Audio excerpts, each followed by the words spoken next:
Et si tu veux savoir est-ce que tu as oublié Allah, ben, il y a des signes.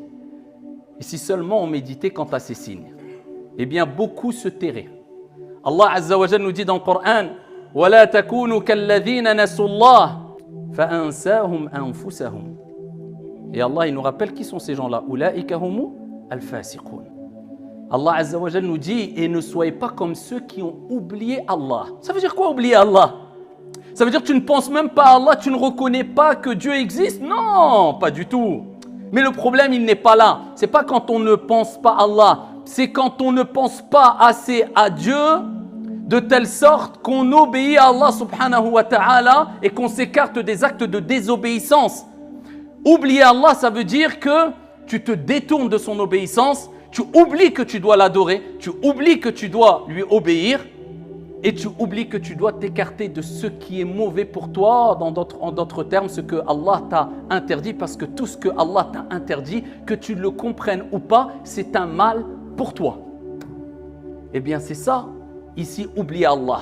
Si j'oublie Allah et je fais le haram toute la journée. Mais regardez la suite du verset. Et ça, c'est ce verset-là, c'est ce passage-là qui fait le plus peur. C'est pour ça que je vous ai dit, si on avait médité quant à ce verset comme il se doit, beaucoup se tairaient. Vous allez comprendre pourquoi. Allah subhanahu wa ta'ala, il nous dit dans ce verset coranique فَأَنْسَاهُمْ أَنفُسَهُمْ. Et il leur a fait oublier leur propre personne. Allah.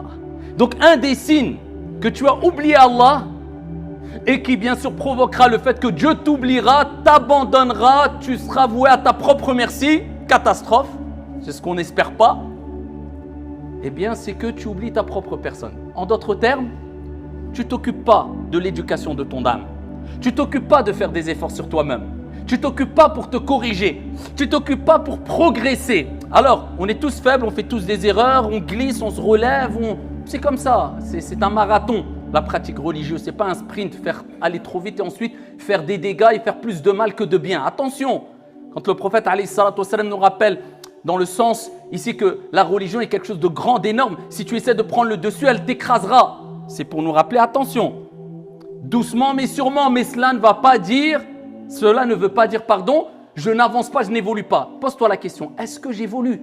Est-ce que je régresse? Si tu régresses, c'est problématique. Si tu évolues même doucement, alhamdoulilah, au moins tu évolues.